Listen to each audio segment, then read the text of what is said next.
Onana will be announced as a Man United player in the next 24 hours, and United are now pursuing the Rasmus Hojlund and Amrabat deals, looking to get the deals done really quickly, trying to get Fred sold so they can pursue Amrabat. But Hojlund to United is advancing. It is moving quickly, with a fee being agreed of about 60 million euros plus about 5 million add-ons. Now, Manchester United are set to make their first bid for Rasmus Hojlund, which will come to about 60 million euros in total. They want 60 million euros as a fixed fee plus add-ons. Manchester United's bid is set to go up to 60 million euros, including the add-ons, which I think is a fair bid that Atalanta may accept. And reliable Italian reports have given us the latest on Hojlund, pushing the move, the United offer that's going in, and says the move is going to move quickly. So we will get into that. Also, other reports talking about how Amrabat is desperate to join United, despite Liverpool links and rumours. United very set on offloading Fred ASAP, which is why he hasn't gone on tour, to get a deal done for Amrabat. So then we will move on to the Amrabat news. And then lastly, we will end this video by talking about 5 things we learned from Manchester United 1 Lyon 0. We'll talk about 5 things we learned, talking about how Mainoo was good and other things. But we're going to start with the Rasmus Hojlund news, then we're getting into the Amrabat news, then we're getting to 5 things we learned. So please do smash that like button if you have not already, and of course subscribe down below to Alice Talks Football if you are new. It was said by Padella, who has been pretty reliable in terms of reports. You know, Italian media can be iffy, but we've had English media telling us Hojlund's 85 million, but we've had Romano, Samazio and Padella and Italian media saying no, he's going to be around 65 million euros, which is accurate. And now he has come out and said Man United's next bid for Rasmus Hojlund could be a fixed base of about 53 to 55 million euros plus add-ons, taking it to 60. But he said Inter Milan wants 60 million euros fixed fee plus add-ons. So Manchester United could be bidding up to about 60 million euros, including add-ons, with the fixed fee being around the 55 million euro mark, which might be enough to get the deal over the line when you think about it. I think that's a very fair offer. That's probably around the £50 million mark, and I don't think Rasmus Hojlund is worth more than £50 million. I think he's a great young player. We're going to talk about this in the 5 things we learned at the end of the video, how Rasmus Hojlund is really going to improve us, because we need that presence of a striker. If you've watched highlights of Rasmus Hojlund, I'd recommend it. How physical and fast he is, how he gets into the right positions, how he is a tough striker. You know, I think Rasmus Hojlund is a brilliant signing, but for someone so raw with so little football experience, you can't be spending more than 50 million, and I think United will get that done very soon. It was said, again, new Atalanta asking for a fixed base fee of 60 million euros plus add-ons for Rasmus Hojlund. The gap between Man United and Atalanta is not wide and negotiations can continue. So he's saying, while Man United is set to probably bid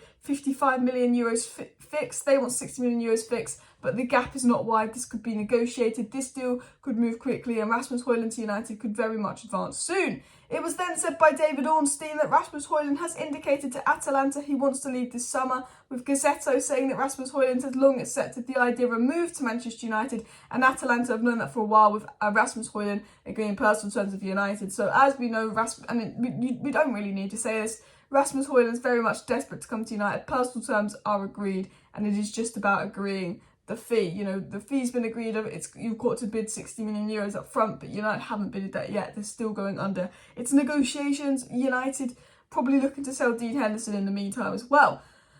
Lastly, it was said by Padella that Erik Ten Hag loves Rasmus Hojlund and believes he's the perfect player for his tactics. He's confident that Hojlund will establish himself quickly in the Premier League.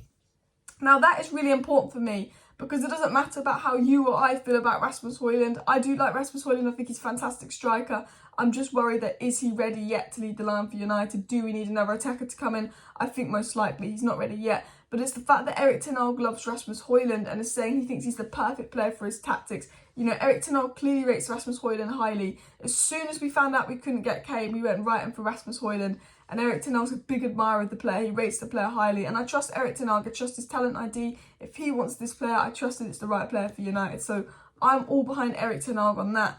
But, you know, it's said, and Romano has said, you know, although the Amrabat news to United is pretty much on, United are interested in Amrabat. Their focus is on signing a striker first, and they will not sign Amrabat until Fred is sold. But reports are coming out from Sky and other sources that Man United are desperately trying to sell Fred, hence not taking him on tour, so they can go and pursue a deal for Amrabat. They want that done by the start of the season. We've also been linked to names like Lyon. But what was said on the midfield transfer front? It was said Manchester United is still monitoring Lyon, but the club is more focused on Amrabat now, and Sky Sports said Man United will reportedly look to sign Amrabat after Andre Onana and Hojlund, but need to offload players first. So it seems the situation is sell Dean Henderson, sell Fred, sell Elanga, sign Hojlund, sign Amrabat. Hopefully United can do that within the next couple of weeks before the season starts, but this, unfortunately, because we know Manchester United are particularly slow at getting deals, could easily drag on into August. Now, other Italian sources, and I will say take this with a massive pinch of salt, because this is one of those iffy Italian sources. I know the good Italian sources, I know the bad Italian sources, and this isn't a good one. But it was said as well, negotiations have sped up this afternoon between United and Fiorentina for Hojlund and Amrabat. His agent is in Florence to speed things up. I don't believe that. I take that with a pinch of salt, because Romano said while things are speeding up, Man United's focus is on the Hojlund deal and Amrabat's agent is not in Fiorentina yet.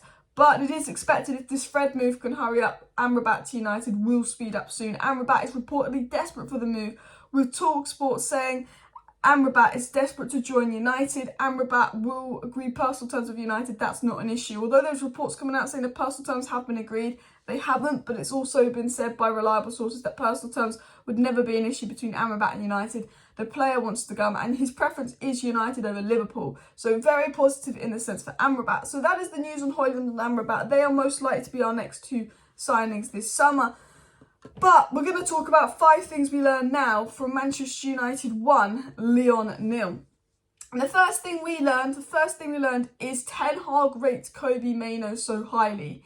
And I'm not just saying that because how fantastic he was, but reports came out today that Ten Hag does not want Mainoo to go out on loan. He's told Mainoo is going to be part of the squad. He rates Mainoo the most out of everyone in the squad. That's why he's not going out on loan. That's why he's going on tour, and that Mainoo could be a big part of the United squad. And you know, Mainoo played as a 6, and Mainoo looks fantastic. He looks so comfortable. He looks so mature. For a guy that wasn't even playing his natural position, he was dropping deep, playing as a centre-back. Mainoo technically, fantastic player. Mainoo's got the IQ to play the Ten Hag way, Ten Hag's tactics. Mainoo's got the physicality at such a young age, and Ten Hag's like, this midfielder is special.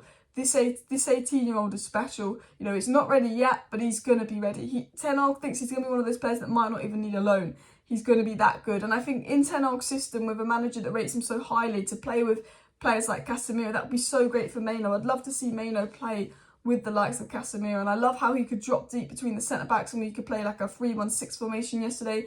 And, you know, Mainoo's best position is really getting forward on the ball. His probably best role would be playing next to Casemiro, but he was playing the Casemiro role fantastically. And for you to play out of position is such a difficult role, because that Casemiro role isn't easy at such a young age, says a lot about the talent Mainoo has.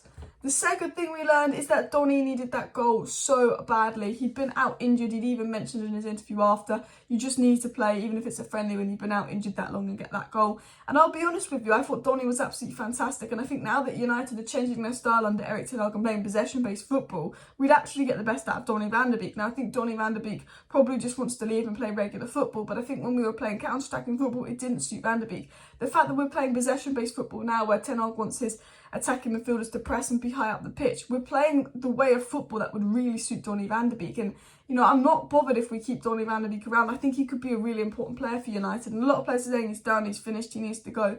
But I think, you know, now Ten Hag's come in and implemented his style, Donny van de Beek would suit that really well as backup for Mount and Bruno. I think Donny van de Beek would be better at Mount and Bruno backup than McTominay, to be honest. But I think Donny, with his injuries, with his lack of minutes, it is a bit of a risk.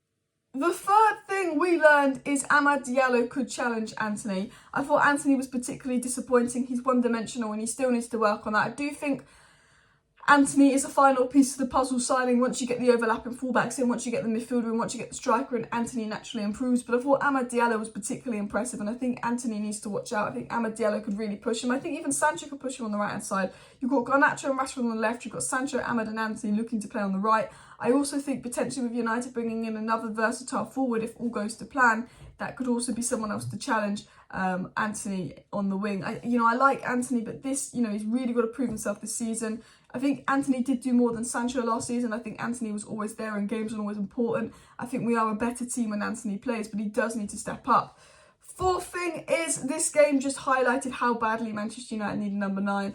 There was no focal point. Sancho false 9 was not working. United, the first 15-20 minutes, were dominating the game. They were playing some fantastic football. Could have been 3-4-0 up. But the lack of focal point was costing us. We were getting all the ball, we were getting the ball and we're winning it back in good positions, playing good attacking football. But then it's almost like we didn't know what to do with the ball, but due to the lack of focal point. In the second half, we almost got better in attack because we knew where the number 9 was. We knew who the number 9 was, and there was a number 9 there. Rasmus Hojlund, you know, it's not just about goals, but it's just about his positional sense. Rasmus Hojlund will be in those positional areas to, you know, make those runs for Mount and Bruno to feed him, to make that movement to draw space for Rashford and Antony, to be that focal point for someone to put the ball into the box and have someone there. You know, we don't have that focal point, and I think the movement that a striker does on and off the ball is so underrated. But the fifth and final thing we learned is Kovar was absolutely fantastic, and we know that Onana's going to be too. I think the fact that Kovar made such an impact in our build-up just from his ability on the ball, how comfortable he is in possession, how comfortable he is to play a high line, and how that really improved our whole team. The likes of Varane looked a lot better. Shows to me Onana's going to make a big impact on United. Onana's going to make a positive impact on United, because look at the impact Kovar made. So anyway, people, they are the 5 things we learned from Manchester United 1, Lyon 0. And of course, an update on the Hojlund and Amrabat deals. Hojlund, I think, will advance very, very quickly. I think Amrabat will be a little bit slower deal,